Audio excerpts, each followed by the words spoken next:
Hi everyone, it's Andrew from Hobbies Australia, and today I thought we'd have a look at a couple of models from MENG models, and these are some of the new Dune 2 models that have been released recently. So the first kit that we'll have a look at today is the Paul Atreides Deluxe Edition figure.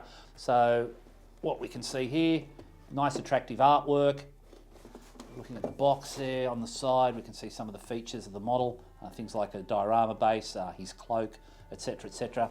This is a multi-colour plastic model kit, and when we open up the box you'll see what I'm talking about. Bit of a reference on the side there. Artwork is quite nice, pretty dark, so you may not be able to see that as well as we would like. But let's open it up and let's see what is in the box. So, top opening box, and bang, off it comes, and let's see what's in here. So the first item out of the box is this nice little diorama base. It's got quite a bit of texture on there, so again, with careful painting, with dry brushing, this thing's really going to pop. This cutout at the back, you actually put a little drawer in there and it stores some of the extra bits and pieces that are provided with the model, so that's nice. Got the instruction booklet, let's put that to one side. Sprues, bags of sprues.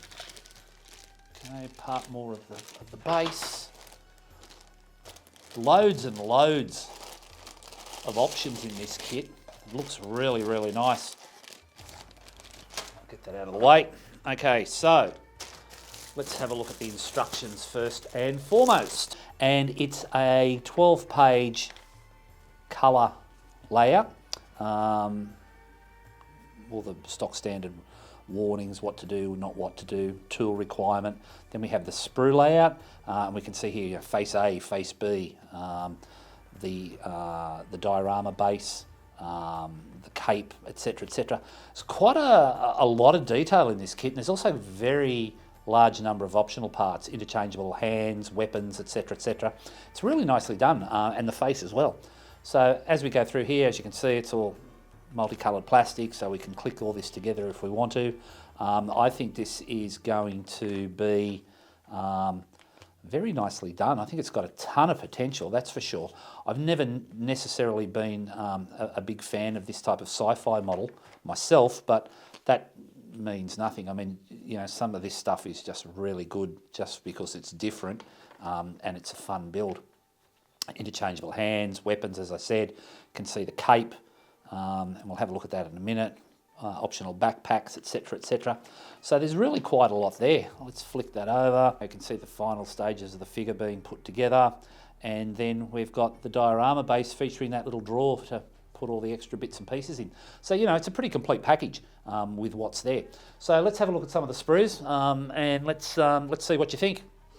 We've got multicolour plastic, which means that the plastic has been produced various colours, which means the amount of painting that the modeller has to do is minimised. There might be some dry brushing, there might be some filling, you might want to change a few bits and pieces, and that's fine, that's entirely up to the individual. But what the people at MENG have done, have tried to give you the best options out of the box. Now, I said there are a couple of different faces. Now, you can see there, we've got two different face options, and that's all about the various character options. I guess during the movie you saw him with like a face mask or a face filter, or then you didn't have, so had full face view. So the kit is giving you those options, and they're interchangeable. So even though once the kit is built, because it's clipped together, you can then, if you wanted to, change the face around or change the head around. You can do all that with this kit. The way in which it's been constructed allows you to do it. So, you know, we've got like a neck joint there, that's the back of the skull. The guys at MENG have really thought this out, and they've done a first-rate job, I feel, on it. So on these sprues, the J sprues, we can see we've got a couple of different hairstyles that you can put on your 3Ds figure, and that would obviously be dictated by the face that you're using. But again, it's giving you options to change how the model is presented. And look, it's really nice. It's refreshing to see that type of thing happening with a figure model.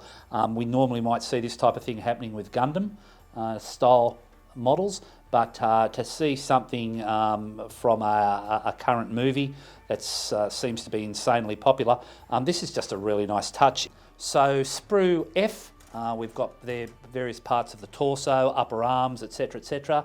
nicely done, a lot of detail. And when you start to see like the fabric here of, I think they're the sleeves with the shoulder pads, you know, the dry brushing, careful dry brushing, that is going to make the detail on this model really, really pop. So sprue G, we start to see here interchangeable hands with the gloves, different ones here, you know, fists, straight hands, pointing fingers, etc., etc. So you can tailor this model and present it, as I said, not only with the face, the hairstyle, you know, the hands. It's just really nicely done. So we've got sprue A and sprue B. Sprue A is the main torso of the figure. Nicely done.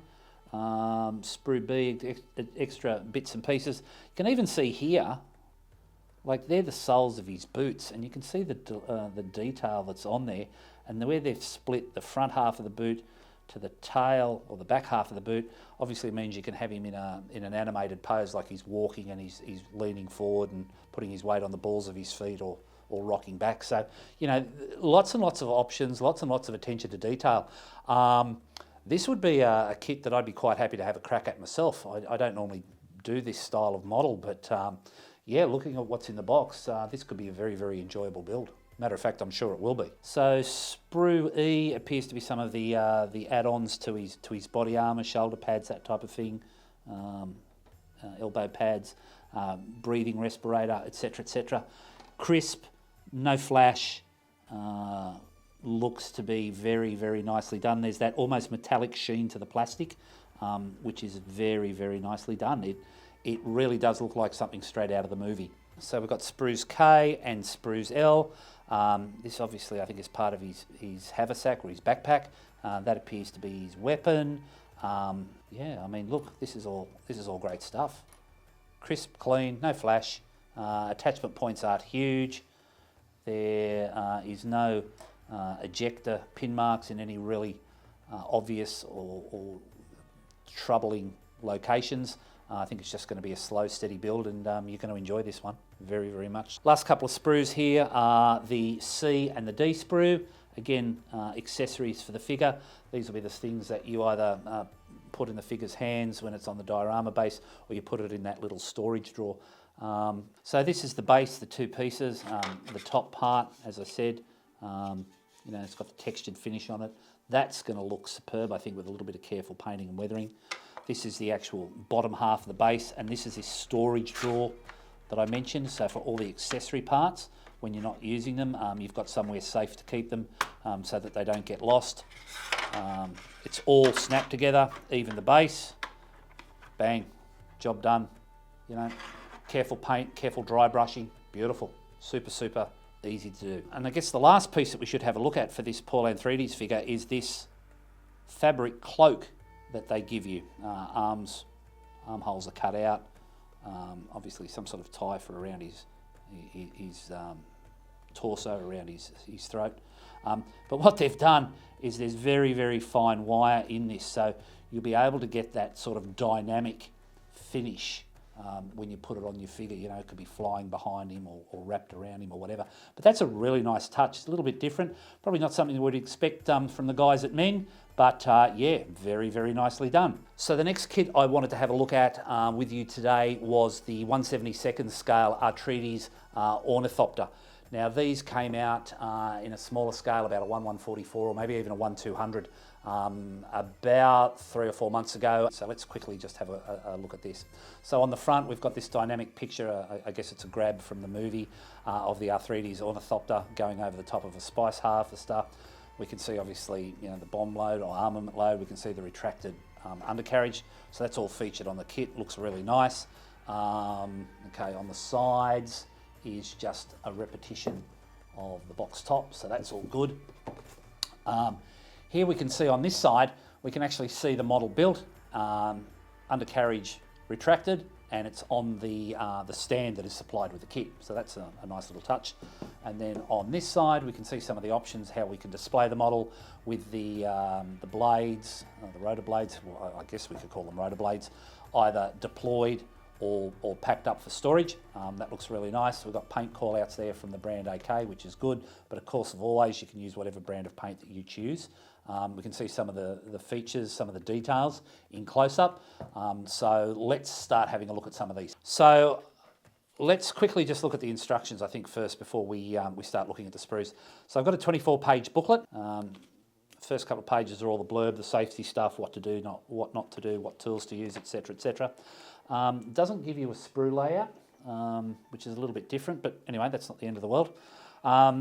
Construction of this, I guess, is like a more traditional style in that, you know, we've got a flying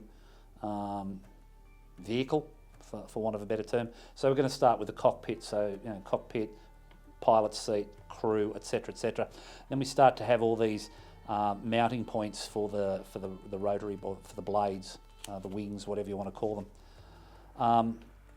Nice, clear, not too busy, not too confusing. Obviously, because it's a sci-fi model and there's no, you know, real reference material out there. Obviously, you could look at some takes from the movie if you wanted to, or at the end of the day, you could do whatever you want. If you want to paint this thing bright pink, go your hardest. I don't think anybody would begrudge you doing it. As long as you, the model, are happy with what you've done, that's the main thing. We can see through here some of the detail going onto the outside of the fuselage of this. We can see the transparent parts going into the cockpit. Looks quite good. And then we start looking at the blades and how they're mounted onto the model itself, so which allows you to either have them stowed or deployed as you see fit. Now, when you see the size of these blades, this is where it starts to get a whole lot of wow factor. Undercarriage, which can be modelled on the model in either a deployed or a retracted position, whatever you want to do. You know, a lot of this kit is snapped together. A little bit of glue, not a heck of a lot, but we'll be okay with that. Once I get through here on page 16, stage 10, we're just about finished. Stage 11 is putting the stand together for you just to display the completed model. Then we find here at the back, we've got our sprue layout. Not a huge number of sprues, not a huge number of parts, but what is there is very nicely moulded and very well detailed. Okay. Very impressive looking model. Very impressive. A couple of blank pages. And away we go. So let's have a look now at some of the plastic. So I'm going to drag this out and sort of torment you and not show you the blades on this thing yet. We'll have a look at some of the more boring parts, I guess.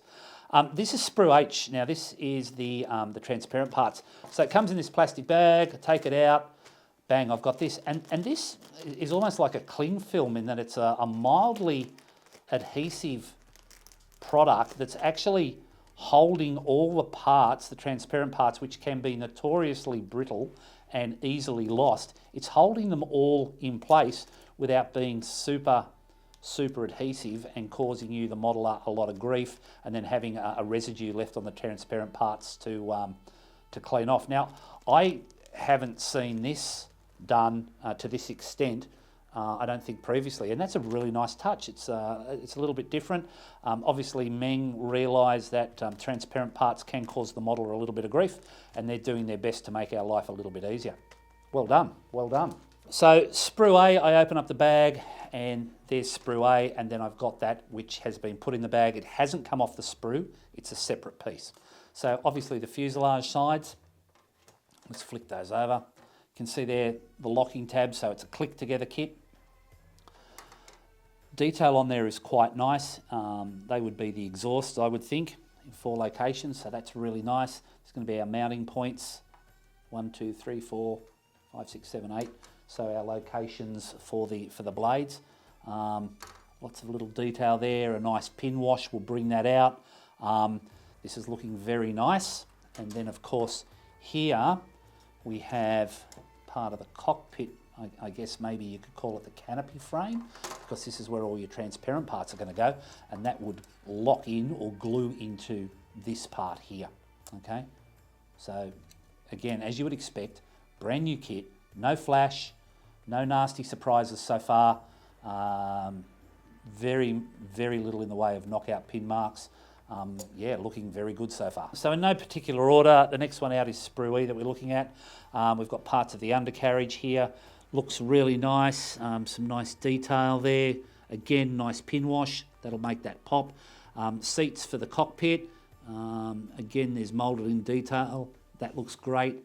The cockpit floor, I'm calling it a cockpit, I don't know if you can call it a cockpit or a cargo compartment, whatever works best for you, but again, very nicely done. Now, sprue B, this is very interesting. This is where all our bits and pieces for the mounting of the rotor blades, whatever you want to call them, this is where they all start to come into play.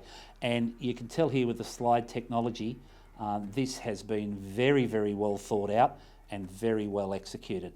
There's a lot of working parts here, a lot of mating surfaces with these geared teeth to keep everything working together in harmony.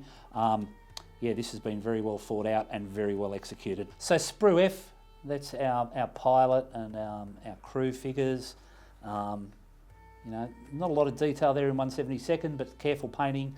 You know, they're going to come up very well, I think. That seems to be a fair amount of transparent parts for the canopy, so you're going to be able to see these guys. So you really want to take your time and make sure that you paint those properly, or alternatively have it landed and have nobody in the cockpit, whatever floats your boat. Sprue D, more additional parts, detail parts to go onto the sides and underneath the fuselage. Again, nicely done. I like the colour that they've chosen, this olive green. I think that really does look quite nice, and it makes a good base colour if you're going to choose to paint this. Look, again, it's clicked together, so if you don't want to paint it, you don't need to. It's entirely up to you. But I think what's going to make this model pop is the weathering. So we've got here the stand, okay, so the base, and then we've got this column that gets built together. I guess maybe it represents a sand storm rising up from the planet. I'm not really sure, but that is then what you would mount your ornithopter on, and away you would go from there. There's texture on there, so again, careful wash. I think that's going to look pretty special, and I think people are going to be very happy with the end result. So this is sprue C, and you get 2 of those. Now there's 4 blades on each set, so that's 4 of these on each side of the airframe. So if we get an idea of what this is going to be like, so that's going to be your wingspan, roughly. Okay, you allow your fuselage to sit there, and that's going to be where we're going to be at. So I reckon, what's that, probably 20, let's say 5 in the middle, and that's probably being a little bit generous, let's say 4, then another 20. So what do we got there? 44 centimetre wingspan if you deploy the blades. If you want to fold them, well, it'll probably only be about that wide. But still, a very impressive model. Now the detail is nice there. We can see the lines, yep, detail there. Yeah, I think this is going to be very, very nice. And again, as always, we'll try and get you some close-up shots. Ryan will do that, and we will incorporate those in the video, and hopefully you'll be able to see a little bit better what it is that's got me excited about this kit. Okay, so that's my very quick review on these 2 new kits from MENG models from the Dune movie, the Atreides Ornithopter and the Paul Atreides 1/12 figure. They are available in stores now, have proven so far to be very, very popular. There are a whole heap, when I say a whole heap, probably another 3-4 models that will be released later in this year, following on with the Dune movie. So you'll need to keep your eye open for those. But what I've seen so far looks pretty impressive. So until next time we get the opportunity to catch up, I'm Andrew from Hobbies Australia. Stay safe, take care, and like I always say, let's get out there and build more kits. Bye for now.